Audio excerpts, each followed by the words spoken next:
In a world captivated by criticism and negative clickbait headlines, it's easy to overlook the scope and power of technologies propelling us forward.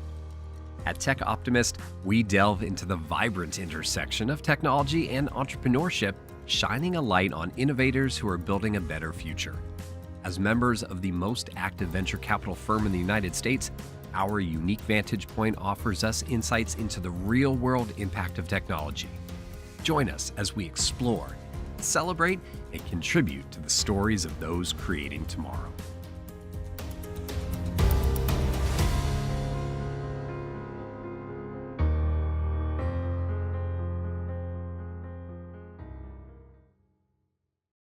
Welcome to the 5th episode of the Tech Optimist podcast. In starting this podcast, I very much took a let's ship it and improve approach. And, episode 5, I think we keep getting better and better. So we have some very exciting guests today. Welcome to the show. We have 3 blocks for you today. In block 1, I have Adam Oliner, co-founder and CEO of Graft. This is an AV portfolio company that's really got an incredible background in AI and a focus on solving real practical business problems for companies large and small. So I think you'll enjoy his perspective. In block 2, I chat with Adrian Corless. He's the CEO of CarbonCapture, a company that's doing amazing work in pulling carbon from the atmosphere. Obviously, it's a huge issue for us. There's a great business opportunity there. Tech Optimist, we believe that, problems are solved by entrepreneurs and technology. Carbon in the atmosphere is an issue. And I think the most practical way that that's going to get solved is innovators like CarbonCapture. So I hope you tune in, learn a little bit more about their work.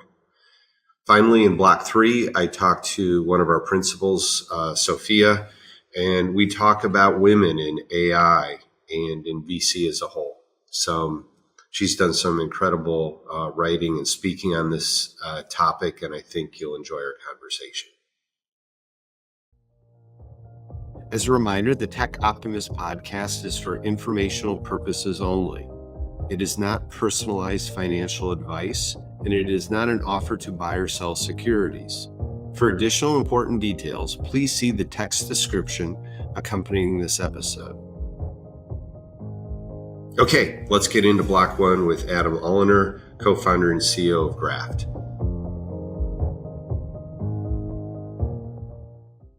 How are you doing today, and where does this find you? I am doing fine. I'm in San Francisco proper. How about you? I'm in southern New Hampshire, about 45 minutes north of Boston. And it's why did I start a venture capital firm in southern New Hampshire?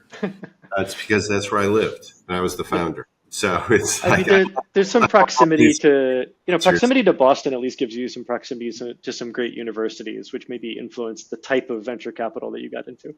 Yeah, I grew up in the Midwest and I went to Dartmouth out here and just kind of fell in love with the area. And my wife's from the Boston area. And yes, I can definitely rationalize. We're close to Boston.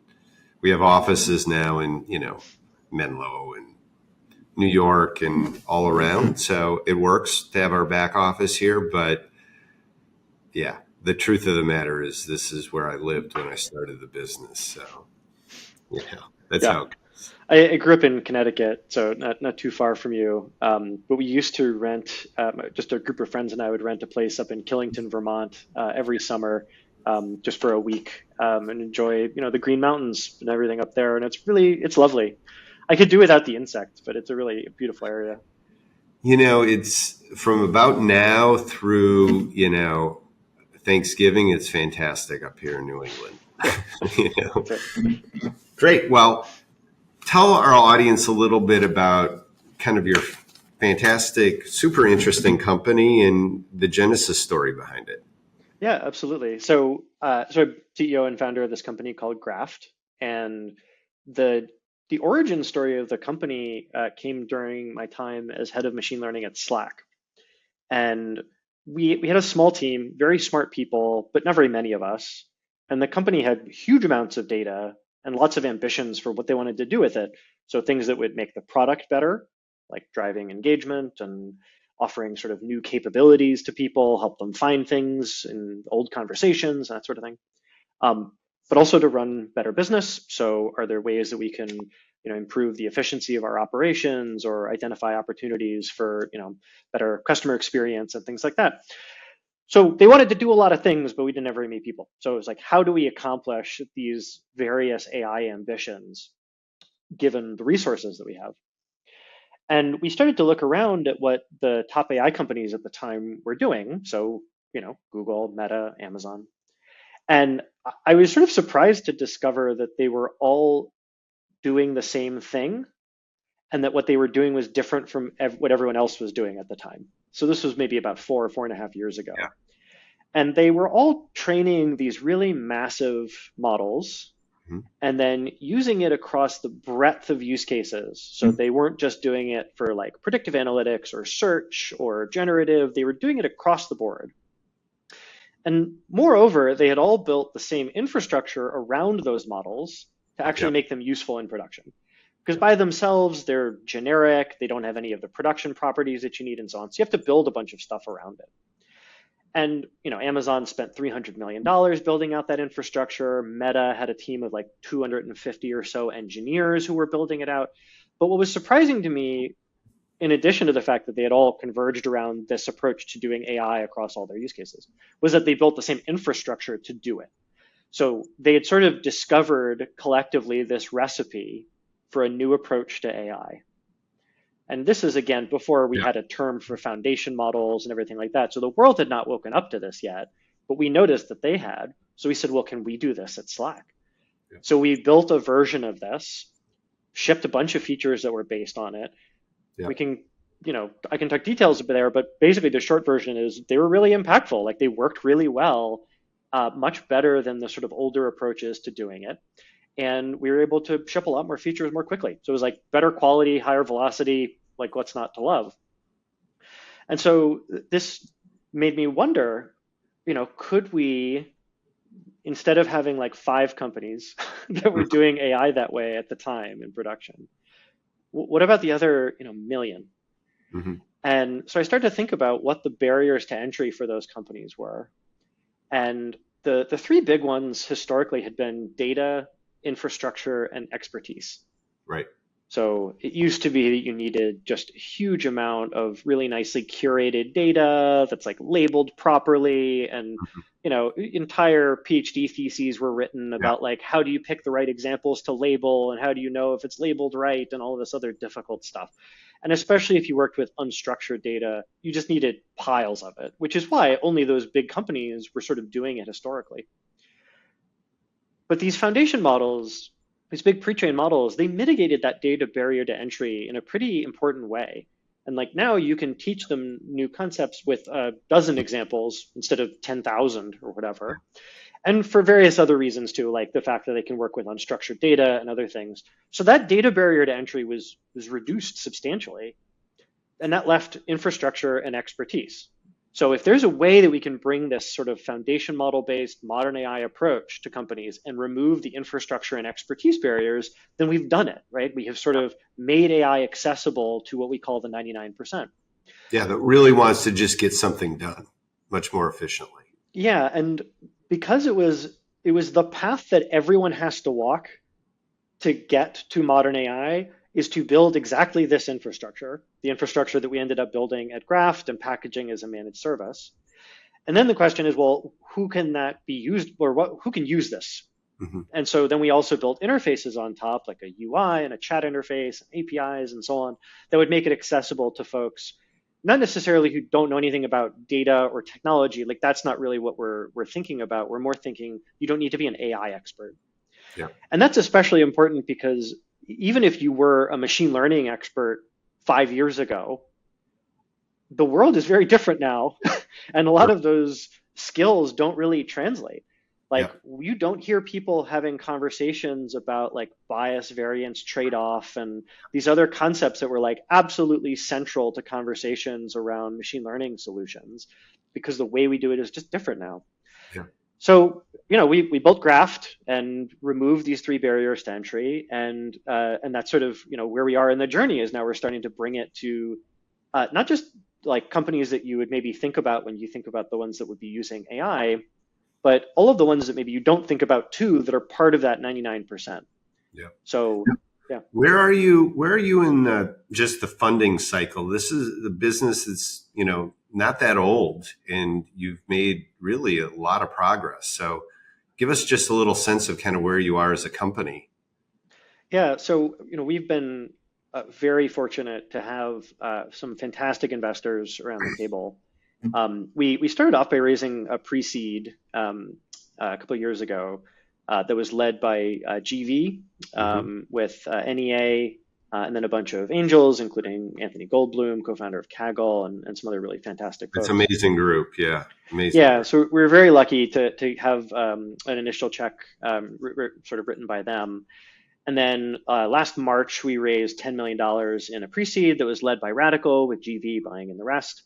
And then followed that up with a sort of smaller kind of mini round immediately afterward that was that Alumni Ventures and a handful of others participated in. So we've raised about 15.5 so far. We're seed stage and are sort of marching our way, building the case toward our Series A. And that's kind of where we are now. Yeah, excellent. Talk to me about context of like this world is moving very fast. Even since when you founded the business, what do you think? What are the wins that you're really trying to kind of catch in your sales right now?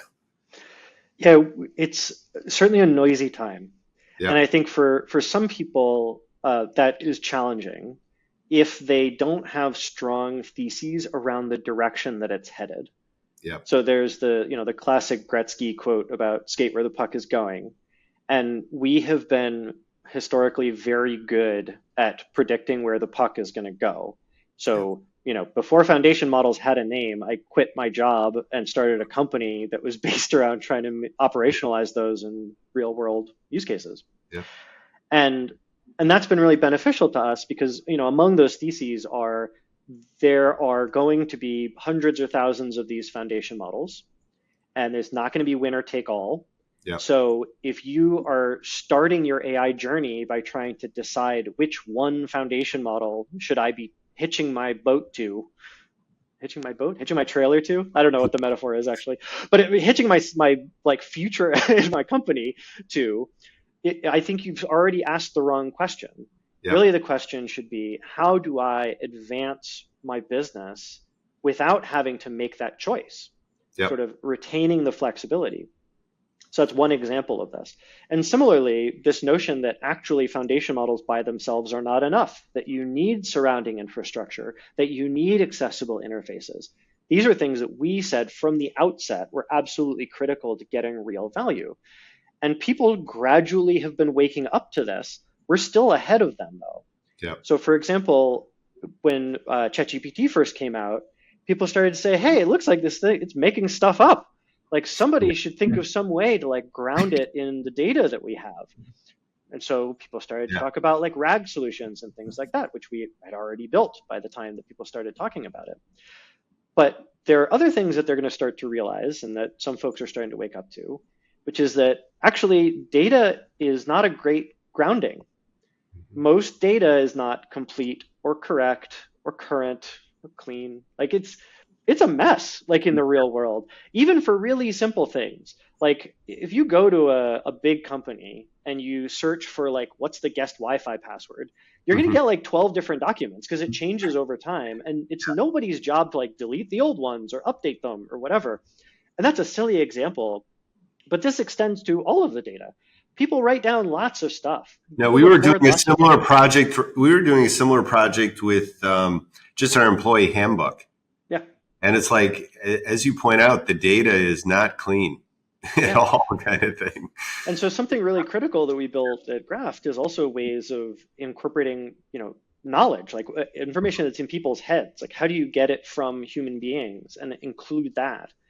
bringing us closer to grounding in reality as opposed to grounding in data, excuse me. And so examples of things like that, where we've just been very good at knowing, like, the foundation model's not enough, you're going to have to at least ground it in data, but the data is not going to be enough, so you're going to also have to bring in expertise. And then thinking about the interfaces to deliver that value, so like what are the systems of engagement that we build on top of all of this stuff.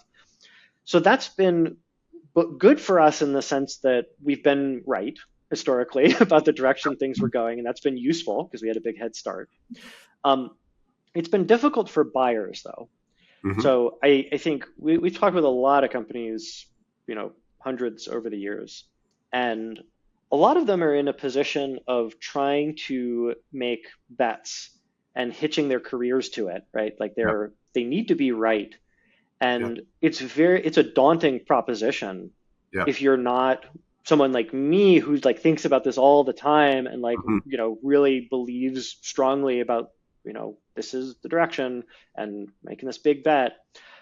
But for a lot of folks, it's just very hard. And this manifests in interesting ways. Like we'll talk to companies and ask, who else are you considering as you approach this problem? And it'll be such a hodgepodge of companies and solutions. Like they don't have very, very much in common. It's not like these 5 companies all, in a particular category, because they just really don't even know how to buy for these solutions. Like, do they buy picks and shovels and hire a bunch of engineers to build it themselves? Do they buy a more, generic data science platform and figure out how to accommodate it to their needs and things? And so I think for buyers, it's been a challenging period, and a lot of them are either experimenting or in a sort of holding pattern while they wait to see what other people do. So that's not been a great situation when you're trying to sell something. You have to convince them that this will solve your problem today and you can save millions of dollars in years of time. Yeah. And I think the idea of, AI as a service kind of, is kind of how we try to think about it, even within our own firm, which is what's the use case? What's a problem? Where can we pick off something that is, where we can really elevate our people by taking some information intensive drudgery out of their lives. And really finding a partner, I think, that can help you on that journey, right? Kind of thing. So it's, instead of buying a product, you're really, what we try to do is buy a relationship with people that we trust and want to work with and help us figure stuff out together, kind of thing. So, yeah, I think that's smart for a few reasons. One of which is, as you mentioned, the industry is changing so quickly. Not in unpredictable ways, but it is changing quickly. So what that means is any product that you buy, if the product is static, it will be stale very quickly. So you are building even if you really are just buying a product and using just the product, the team that's behind it needs to really have their heads screwed on straight. Otherwise, that product is going to become stagnant very, very quickly, and there'll be some new thing that you have to migrate to. So instead, you're trying to figure out who really has their finger on the pulse of these things, who's going to make sure that this is always using the latest, greatest technologies and using them because they will have the best impact on our business. And it's just important to have those kind of relationships. Just to bring it to life for our customers, our audience, if you will, maybe just an example of a generic customer of yours and how you start working with them. And what's the relationship like? How are you helping them become more successful? Yeah, so, I mean, in a very generic way, right? The journey is connect Graft to your data sources, build some useful things in the platform, and then deliver that value through APIs or chat or whatever appropriate interfaces there are. And we lean in with our customers because we want to see them successful with the product. And so we help them onboard their data, build the initial things, and make sure that they see the value from the first set of things that they want to do with it. And beyond that, they can go in and customize things and optimize them, extend them, build new solutions. They have access to the platform. They can do all that stuff themselves. But we really like to make sure that they see the outcomes that they wanted to see when they set off on this journey. Because I think a lot of folks are seeing in the market products that amount to toys, Mm-hmm. where it'll perform some sleight of hand, a nice card trick or something, and it looks pretty cool. Then you go to try to use it to solve real problems, and it's kind of disappointing. You realize that actually you need a lot more than that. Yeah. And I think that has left a bad taste in a lot of people's mouths. And so we try to make sure that when we bring someone into the platform, that we ensure that they get the outcomes that they want, and they realize like, okay, no, this is the whole thing. I don't need to also buy 5 other products or hire a bunch of other people to try to get this value. This delivers, and also I can then use this as a jumping off point for all these other initiatives. Adam, what if our community could help you, if you have an ask, what would it be? We love to talk to folks who have real, important, urgent business needs. Okay. And I'm not even talking about folks who already think that they want to solve the problem with AI, because that's not always the right thing. Yeah. It's increasingly, it's a good idea because it proves to be incredibly versatile and powerful. But really, I just want to talk to people who are like, I have these teams and they're doing a huge amount, like they're inundated with data. They're doing a huge amount of work trying to solve problems X, Y, and Z with that data. They could really use some help. Like I would love for them to be more efficient.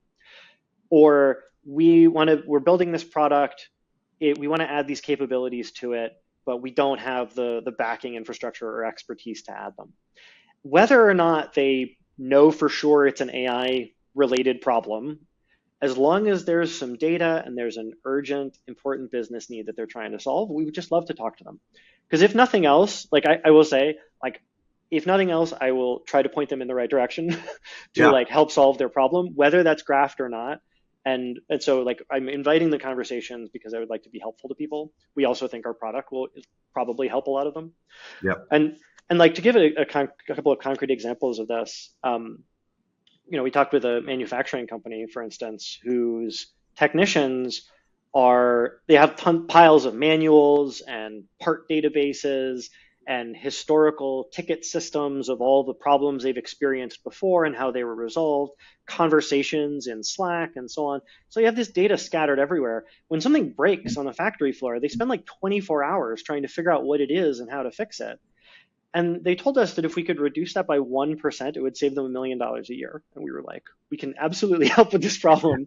So like, let's have that conversation. And it's a good example of something where it's driven by a business need. Like I want to reduce the time to resolution on these issues because it is costing me a huge amount of money for being so slow. Let's start there, and then we can figure out whether AI, let alone Graft, is the right solution to that problem. And on the come to you with their business problems. Yeah, exactly. Yeah. Come to me with a real problem that you want to solve that you feel like you don't necessarily know how. Yeah. Well, we can help. Great. I'm sure we have. I'm sure among our audience out there are people that can relate to these kinds of issues, and yeah, it's worth at least a 20-minute conversation. So I encourage people to reach out to you. Final question, Adam. What's your favorite kind of personal productivity hack? What have you learned over the years that just helps you get more done in a given day? This will sound a little perverse given the prompt, but try to do less. So, one of the things that I try to do, ever since I became CEO, I've been less successful at this, but I used to very regularly take a walk every day. Yeah. So there are podcasts that I listen to because I'm a big podcast person, and not all of them are work related. Because sometimes the most important thing for me to do is like go on a hike or just go take a walk for an hour. And, the human brain is an amazing instrument, and it benefits from rest, but it also is working all the time. Mm-hmm. And I learned this, as far back as grad school, where, trying to solve some really intractable challenge or question. And sometimes the way that I would crack it is I would like go away for the weekend, go off into the mountains and go camping. And I would just be like staring at a lake or something like that and be like, oh, like I have a great idea. And I would go back and be so much more productive. And the times when I would really get in a rut was when I didn't take those breaks, when I didn't do anything except the work. And so I was just much more productive when I worked until it was time to not work, and then made sure that I didn't for a while. No, I mean, I can relate in that we have CEO dinners where a bunch of, founders and CEOs get together, and thinking about someone else's problem for a while is actually so helpful to solve your own problems time and time again. Like, it's a break. It's orthogonal. It just reframes things a lot of times. And it's just like, serving others, is not only good karma, the right thing to do, but I actually think it actually helps you in your own productivity and problem solving as well, is just getting your mind thinking about it in a upside down way, or just turning it off for a while. So true. So true. Yeah, because there's definitely a difference too between busyness and productivity. Yeah. And I think a lot of folks are like, how much doing can I fit into a day?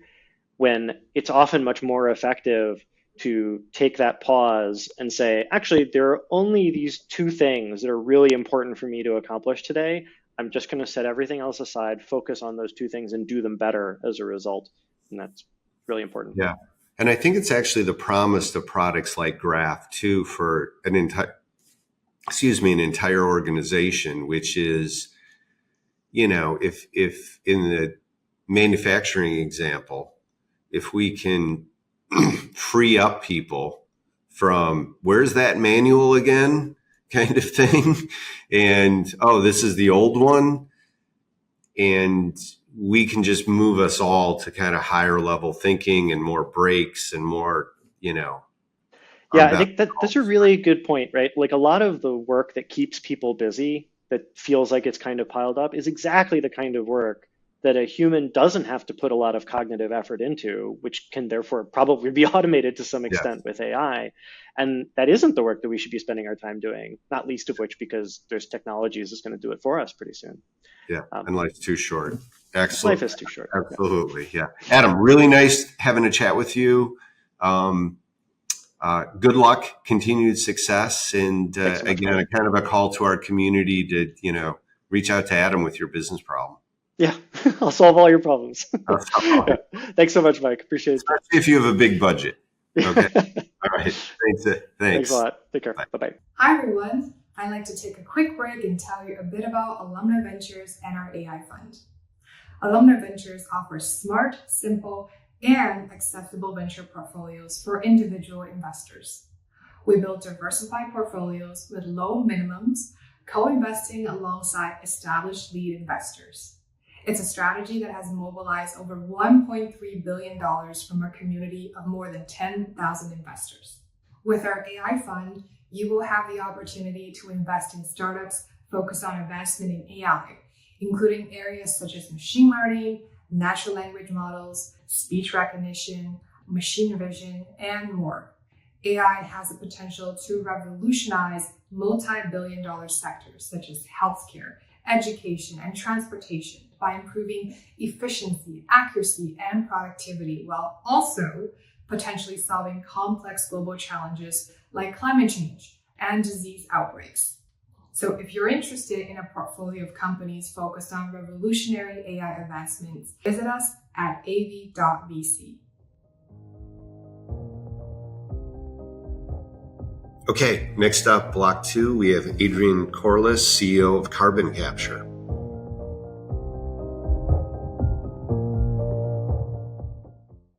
So, nice to meet you. I'd like to start out, where does this find you today? So you got me in the Arts District in downtown Los Angeles. Awesome. And tell the audience a little bit about your business and its kind of genesis story. We always love to hear on how these things get started. Yeah, this is a fun one. So, I wasn't there on day one. I joined a little bit later, but CarbonCapture came out of an incubator called Idea Lab. So Bill Gross is a prolific serial, actually parallel entrepreneur. Legend, yeah. 150 unique companies, but in the last part of his career, he's really shifted focus towards solving bigger problems around climate. And going back to Davos, I think it was 2018.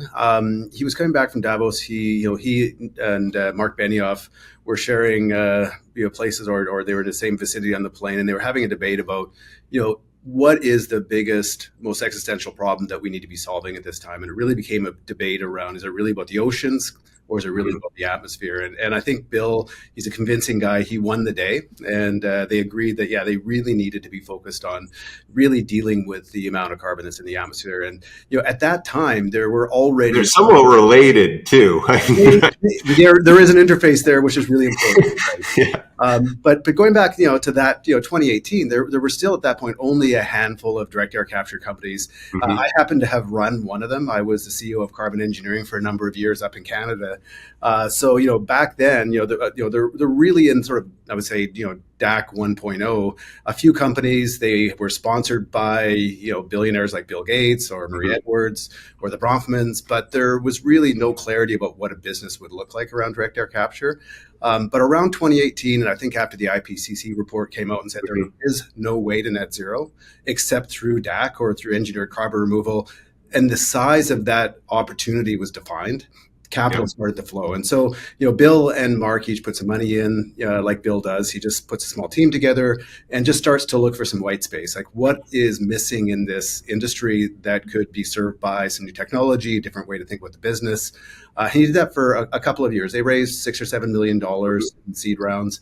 And I think in around mid 2021, it was apparent that the tailwinds for direct air capture and access to capital were there, and the technology platform that had been developed was coming together. And he reached out to me, and because I'd had this background already running carbon engineering, there wasn't that many of sort of ex CEOs that had DAC experience. And so he reached out to me. I was running a different startup at the time up in Canada, and he said, "Hey, would you be open to this?" And I said, yes, because I had been paying attention to what was going on, and this opportunity was exactly what I wanted to get back into. And he said, "Well, would you move to California?" And I said, "Well, give me an hour." I went to my wife, and I said, "This is something that's important, right?" I said, "It's something I want to do." I got a note back right away saying, literally go for it. So we lifted up our roots, slowly over the last year or two. But I made my way down to California, and that's kind of how I ended up here. Again, taking over from this company. It was an early stage startup. Bill had probably maybe 5 or 6 people located up in Pasadena, and so we just went to work. And so from there, we immediately went to market, raised $35 million in an A round. Just at that time, just gave us the dry powder we needed to build the business, and I think since then we've now total raised about $90 million so far. We just closed an extension to our A round, which has a different flavor to it as well. We've really now shifted gears away from pure I would say VCs and family offices to more of a focus on strategics. We've closed this last round to include Amazon, Aramco Ventures, Seaman Financial as well, just as a kind of an indication of where we're heading next in terms of execution on the commercial side of the business. So for our audience, tell them a little bit about the state of technology and where are you in the kind of figuring it out. How do we make this work? How do we make this work at scale? What's the state of your company in the industry today? Okay. So, I would say that, there's lots of different ways you can think about carbon removal. You can think about sinking carbon into the atmosphere. You can think about soil amendments and biochar, and you can think about biological approaches for removal.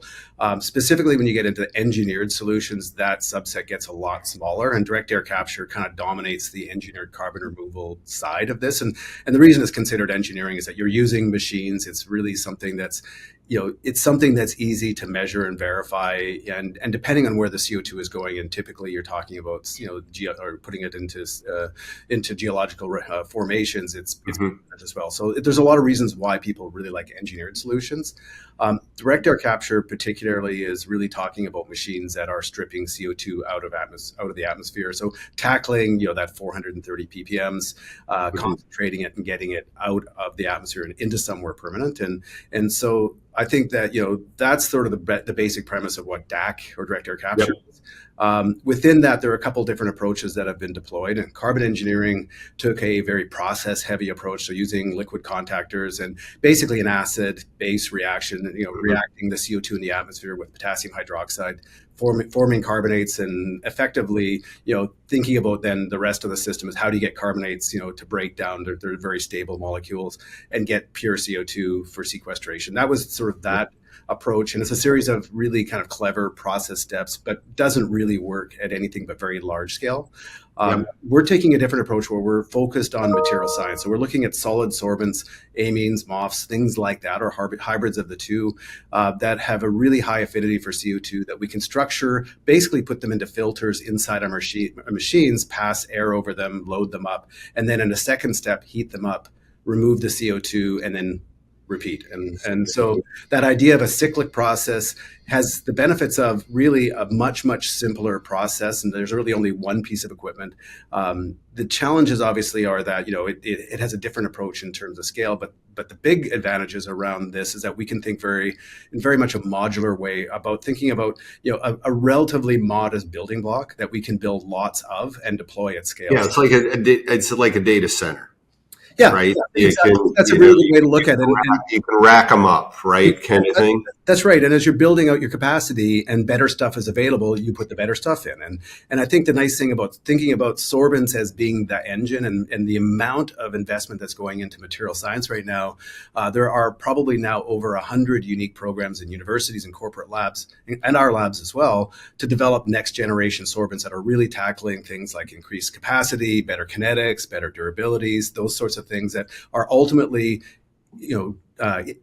pathways to drive the cost of direct air capture and carbon removal down over time. So the nice thing, again, is the approach we're taking is one where we're defining the interfaces of those materials as we're putting into machines that, as better materials are available, we incorporate them. And as those better materials are available, we can also upgrade what we've already deployed. So, the sorbents themselves don't last as long as the machines do. So there's always this opportunity to think about, technology improving over time. And I kind of think about it, kind of the best analogy would be software, right? Where you've got a machine and, improvements and upgrades over time, and, in the core software or the sorbents allows that machine just to do more work over time. So there's a couple of reasons why that modularity we think is going to ultimately win the day.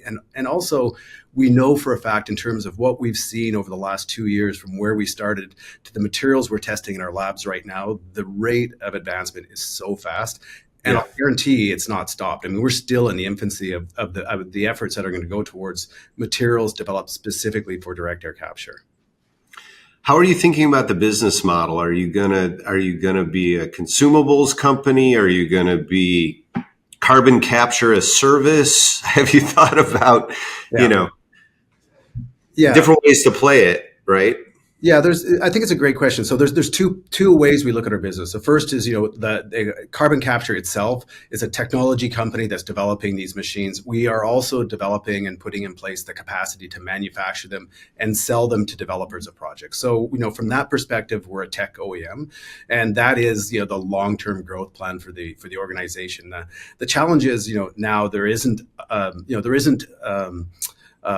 a network or a group of developers that are ready or that have the experience to do direct air capture themselves. So, and, on the other hand, we also have this really unique point in time where we've got things like the Inflation Reduction Act and the 45Q that offer up this $180 a ton for direct air capture plus sequestration at the same time that a growing number of voluntary credit buyers, the large tech companies are willing to pay $600 to $800 a ton for the early stages of direct air capture. So we've got this other opportunity right now, which isn't going to last forever, but there is a really lucrative opportunity for developers over the next, say, decade or so that will help get the business going. But also it's a great opportunity for us to have a position and play in that other part of the business, which is actually to go and generate removal credits and be customer facing, be at the top of the revenue stack, which again you couldn't do as an OEM. So right now we are playing both sides of this business, but in the long run, I think when we start to think about how do you get from millions of tons to billions of tons,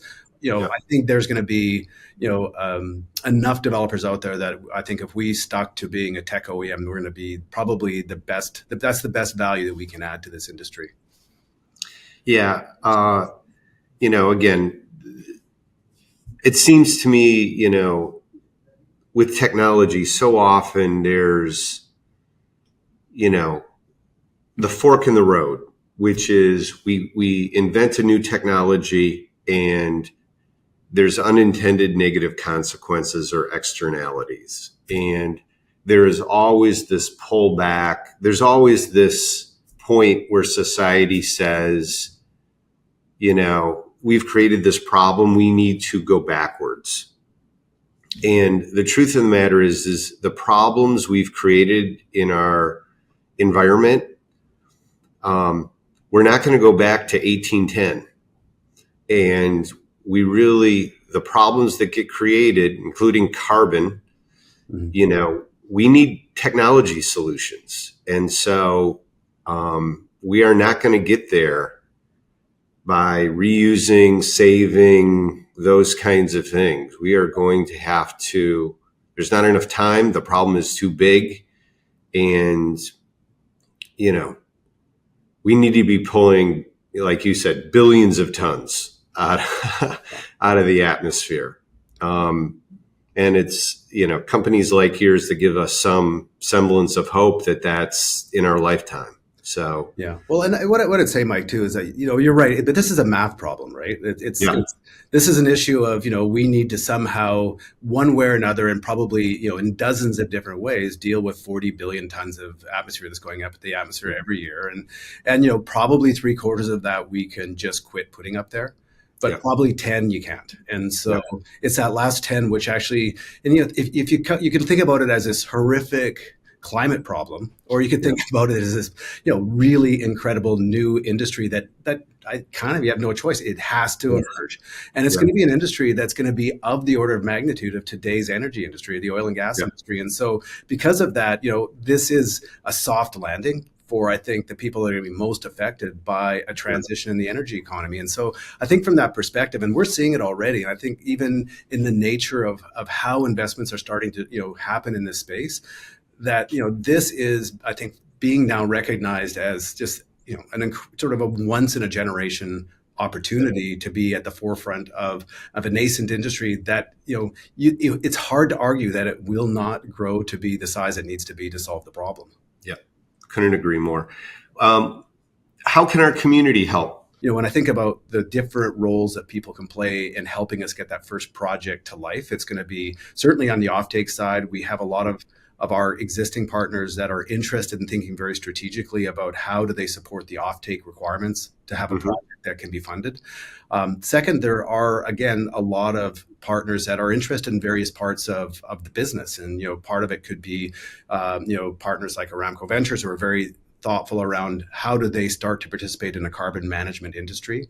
We have Siemens, who's thinking again about, what role can they play in the industrialization of a new industry. We've got Amazon, who's thinking again about, they have this supply chain and they have this platform that is a really unique opportunity for them to think about deploying and really democratizing the distribution of credits through their retail platforms. These are all things that we kind of are at play, but there's 1,000 others I'm sure that are represented within your community that could also help us on both a technology front, on an offtake front, on an energy front. I mean, I think that this idea of unintended consequences of bringing forward a technology like this is that it is going to have to also be done in addition to all the other and meeting all the other demands for renewables. So, I think strategic partnerships around energy are going to be a huge part of our success as well. So I think those are all, any of the community big strategic partnerships to help you really with this pilot and subsequent rollout. Yeah, and I think people that have specifically kind of gone through that journey of Yep. doing sort of first of a kind in a new technology field that is, it's not a cookie cutter doing another solar project. So Yep. we need, and we're all always looking for help and partnerships for people that can think very creatively around ways to put those projects together, the right partnerships, and the ways to motivate people in a way which is a little bit different, but it's a little bit future looking compared to just a simple transactional relationship. That's fantastic. So, what's your favorite piece of content, just to end on a lighter note, that you've consumed recently that you've really enjoyed? Oh, I have to say, like I'm really hooked on Audible. So it's Me too. Yeah. I think right now I was able to listen. Anyway, it's the art of the impossible is something I'm listening to right now, and it's just really about changing the way you're approaching problems, and surprising it's not there's no simple thing. It's like literally it's a laundry list of things you need to do to kind of hack your brain and get it thinking in certain ways. And I'm not there yet, but I think it's fascinating reading. Yeah. I get teased by my wife that she doesn't, because I sometimes brag, I read 50 books a year. I read 5 books a year and I listen to 45 while I'm exercising or commuting. But I think it counts. Audible's fantastic. Excellent. Yeah. So, let me also say, Mike, I also, if it's probably, maybe apparent because we're doing this podcast, really had also appreciated the process of working with alumni in getting this last round done as well, too. So your team is incredible. And the process was really engaging and engaged, but also, you guys made your decisions quickly and we really appreciate, being able to partner with you guys. Well, we think there's, you can do well and do good. That those are, and your company is a great example of that. And again, I encourage our huge community to, check you guys out. And if you can, and if it's a fit, reach out. We do better together than any of us can do on our own. So, Adrian, keep up the good work. We'll talk again soon. Appreciate it. Mike, appreciate the time. All right. Have a good one. Bye now. Hey everyone, just taking a quick break so I can tell you about the Deep Tech Fund from Alumni Ventures. AV is one of the only VC firms focused on making venture capital accessible to individual investors like you. In fact, AV is one of the most active and best performing VCs in the US, and we co-invest alongside renowned lead investors. With our Deep Tech Fund, you'll have the opportunity to invest in innovative solutions to major technical and scientific challenges, which can have a hugely positive effect on society. Companies that have the potential to redefine industries and create a more sustainable future and deliver significant financial returns. So if you're interested, visit us at av.vc/funds/deeptech. Now back to the show. Okay, last up in section 3, here's my conversation with Sophia Zhao, where we discuss women in AI and more broadly, women kicking ass in a variety of sectors. Enjoy. Sophia, hi. How are you doing today? Let's jump right into this. So introduce yourself to our audience. Sure. Hi, everyone. My name is Sophia. I am a senior principal on the AI and Women's Fund. My background is in startups and banking, where I've always worked with CXOs and founders on capital raising, capital advisory, go-to-market strategies, and operation. I'm an alumna of UBC and Yale School of Management, and in the past 5 years, I've been more so focused on the exciting world of Web3, with the current year focused on AI. I love being plugged into different accelerators, hackathons, and demo days, and I volunteer as judge and mentor. Very, very happy to be here. What's your favorite thing about venture capital? Well, that would relate back to my parents. My parents are immigrants, so they immigrated to Canada, and I watched them create everything from very little or nothing.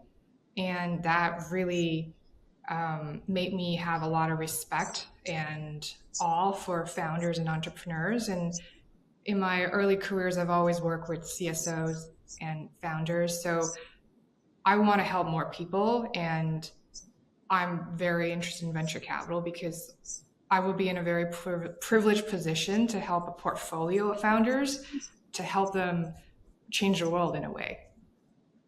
Yeah, Sophia, some of your content, some of your webinars, some of your blogs have got huge uptake, being quoted by kind of major publications. Tell us a little bit more. I mean, you hit a chord on some stuff. What's that all about? What's been the cause of that? Tell us more. Yeah, for sure. It's really exciting times because I am looking to back amazing AI founders, looking to back amazing women leaders. So in our recent publication, the angle that we're focused on is women in AI. And that seemed to be a very interesting topic resonating with our community as well as the greater community, because it hits two important things. One is AI, which is all over the news right now. It's got a lot of breathless coverage. It exploded since November 2022 when ChatGPT burst into the world. And also women founders. I mean, there's a lot of advocacy to feature, to acknowledge, to encourage more women professionals in the field of AI, in deep tech, to be recognized, to encourage more people to come into the industry. So in terms of content, we produced webinars, we produced blogs, and I'm super thrilled about our blog, which we're turning into a mini series of women in AI. We invite women researchers, founders, VCs from everywhere to share their unique perspective about AI, their personal experiences, and what's going to happen in 2024. Very happy about the response and looking forward to network and invite more women to contribute to this important topic. Yeah, I mean, my observation as well was that there's been a little bit of coverage in the AI world that has been, identifying, here's the difference makers in the AI space, and it lists all men. And just factually, that is in 2024 just blatantly inaccurate.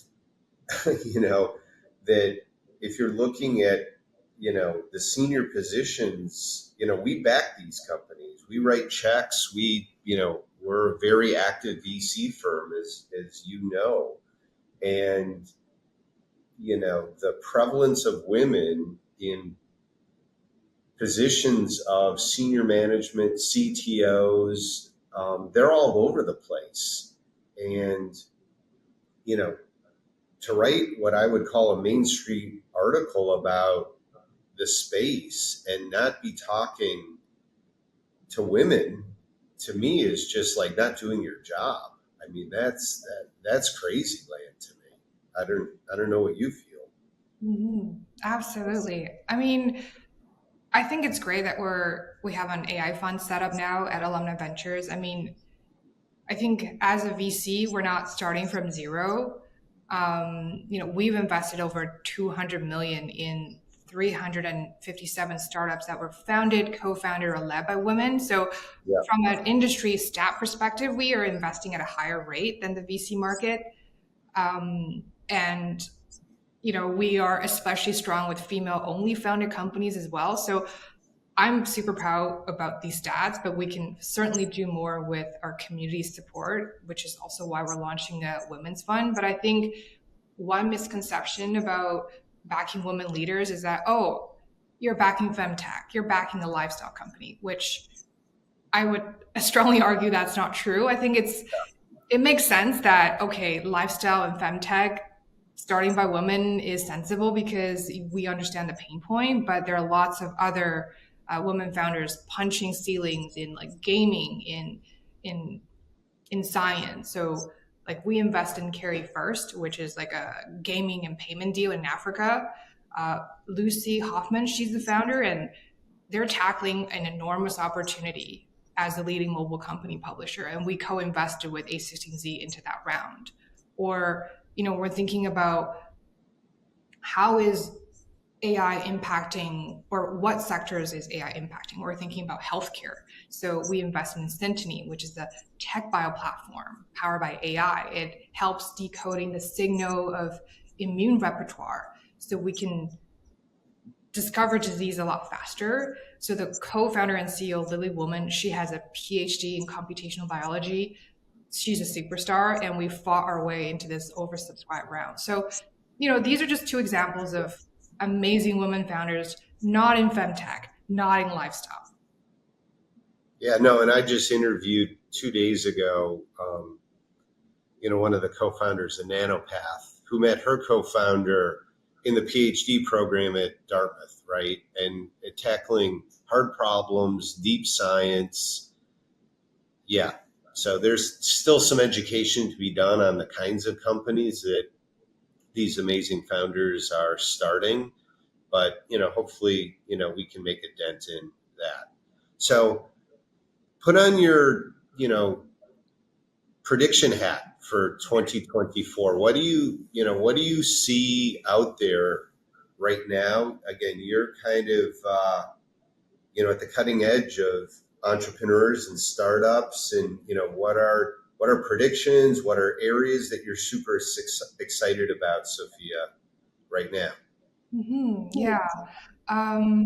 Well, I've been consuming a lot of AI trend reports from different sources. And for a community, if you're listening, I highly recommend looking at the video published by IBM. There's also an SAP report. So there's a ton of resources out there educating everyone about the potential of AI and what's going to happen next. For me, I feel that this is a year where the AI buzz gets a little bit more demystified. It's not going to be, AI is taking over our jobs. AI is going to completely change the way or revolutionize certain things. I think now we're getting a grip on what AI really can do. So for instance, AI could be an add-on, could be an enhancer in a current business model. If you look at Grammarly, when ChatGPT came out, our team was joking, what's going to happen to Grammarly? So now if you go to the Grammarly website, they have a Gen AI tool that enables you to write better. So you see organizations are integrating AI to make their products better. And I think another trend I am excited for is we're seeing the LLMs, the large language models, we're going to see more smaller language models that are more cost and resource efficient. It takes a ton of money and resource to run a big one. I was just speaking with a University of Cambridge team. They're building this incremental text-to-speech system that actually can run on your device, on your phone. And they're speaking with gaming publishers. So I think we're going to see a little bit more manageable sized systems that are more portable and more cost and resource efficient. And another trend I'm thinking about is more of a multimodal type of model. So it's basically a model that's capable of processing information from different modalities. So think images, videos, text. So if you look at Google's multimodal model, Gemini, now when they receive a photo of a cookie, it could generate a written recipe and vice versa. So that's pretty cool. I'm excited about that. And then lastly is more on the regulation front. I think there's a lot of uncertainty of, who owns the IP? How are people going to be sued? Data security, data privacy. We had a webinar on, treasure trove of AI. If you haven't seen it, I encourage you to tune into that webinar where we invited some of our law firm friends to share their perspective. So I'm not going to spill any beans from there, but I think there'll be a little bit more clarity on the regulation front as well. Yeah. I mean, I go to first principles on all these enabling technologies too, where, I still want to see a team that, is using AI to solve a problem that is, like an order of magnitude better than what you can do. So to me, it's AI, language models, software, technology. At the end of the day, though, you have to identify a pain point, a group of customers, and something that is now made possible because of this technology that you couldn't do before. And so I'm seeing some exciting startups really in kind of vertical slices where they're saying, like you said, Grammarly has been in the business of helping people with their writing. And I think we're going to see existing companies using it to do what they do just better and more efficiently. And then I think you're going to see, like, until we had this technology, this problem required thousands of people, or, the data was just too much to be timely in its solution.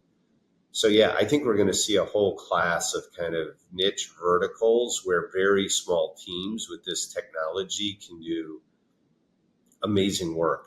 So I think there's also a scale thing that I feel that we're going to see teams that are an order of magnitude smaller accomplish really amazing stuff. So again, and I've seen this through my career where, it seems like every decade, what you can accomplish is like 1/10 the team size and 1/10 the money. And I think this is the kind of technology that's going to enable many, many more of these kind of micro teams taking on actually relatively large problems. So I think all of that's exciting. Yeah. So tell me a little bit more, because again, you're involved in a bunch of different projects. Tell me more about the AV Women's Fund that you're working on with Laura and some of that team as well. Yeah, we are just kicking off our fund, and we are building our networks. We are plugging into different communities, and I think our not so secret sauce in terms of building our community is going back to our roots, the alumni network. So building awareness of our fund, amplifying a brand, reaching out to more people. That's great for getting access to founders, supporters, investors. So we're prioritizing community building right now, while also researching and producing educational and interesting content to engage with our community and also educate them on the opportunities. I think I'm personally excited that it's a all women team with diverse background and ethnicity. There's a lot of diversity in our team, and I think having a team that is so diverse contribute to creativity, and we can really build on top of each other, really support each other. In terms of a focus, I think there's really no limit. I would hope that anyone looking to join our women's fund as a supporter or investor, to maybe focus more on, hey, we are backing amazing teams, amazing founders, and it just happened to be a woman. That's all. Yeah. So I know you're a reader. What are you reading right now? Thank you, Mike. I am reading this book called Good Inside by Dr. Becky Kennedy. So, oh, wow, you're putting a plug in. Yeah, so you got it right there. I've not read it. Tell me about it. Yeah. Well, I just started reading this book. I'm a mother of a 9 months, and it's the first time being a parent. So I've been researching good books so I could be educated on, how to be a parent, like what are the best practices that people are advocating, just to get more perspectives in. I think, looking back to how I grew up, I think every generation is different, right? I think our generation is so blessed with this abundance of information and new ways of thinking and best practices. So I'm a nerd. I like to learn. Excellent. And I think you're also, one of the things is you're into croissants, of all things. Is that true? I didn't know that about you. Yeah, I am a croissant snob in a way. Very particular about my croissant. So as a VC, we evaluate deals, right? So we have a scorecard.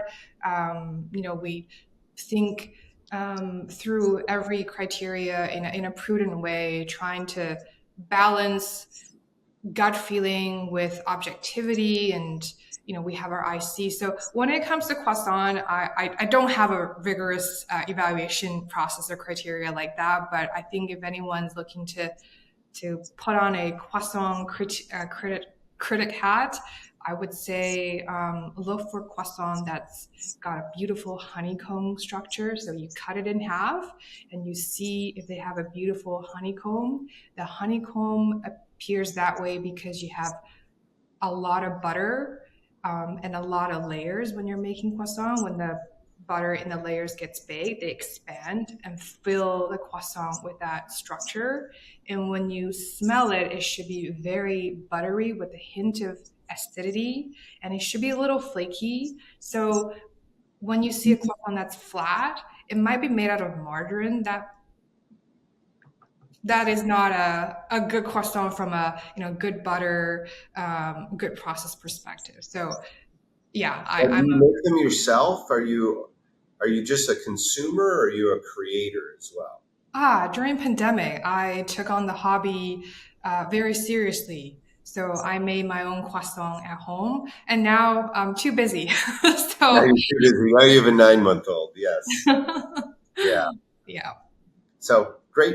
It was great chatting with you today, Sophia. Keep up the great work and keep producing that great content. Keep doing those amazing deals, and we'll talk soon. Great. Thank you very much for having me. It's a pleasure. Thank you, Mike. All right. Have a good one. See you soon. See you. Hey, everyone. Taking a quick break to share more about the Women's Fund from Alumni Ventures. AV is one of the only VC firms focused on making venture capital accessible to individual accredited investors like you. In fact, AV is one of the most active and best performing VCs in the US, and we co-invest alongside renowned lead investors. With the Alumni Ventures Women's Fund, you'll have the opportunity to help us invest in fiery female founders. PitchBook reports female-led startups are more capital efficient and exit faster, yet only receive 15% of all venture capital dollars. We see this as a great opportunity, and we're starting from a position of strength. Alumni Ventures has already invested in over 350 startups, founded, co-founded, or led by women. So join us in the Alumni Ventures Women's Fund to put your investing capital to back a diversified portfolio of female-led, high-velocity startups as they change the world. Visit av.vc/funds/womens to learn more. Now back to the show. Thanks for listening to this week's show. If you like it, please subscribe, please share it. Have a great week, and we'll see you next week. Thanks. Thanks again for tuning in to the Tech Optimist. If you enjoyed this episode, we'd really appreciate it if you'd give us a rating on whichever podcast app you're using, and remember to subscribe to keep up on the weekly episodes. The Tech Optimist welcomes any questions, comments, or segment suggestions, so please email us at info@techoptimist.vc with any of those, and be sure to visit our website at av.vc. Thanks again. Until next time.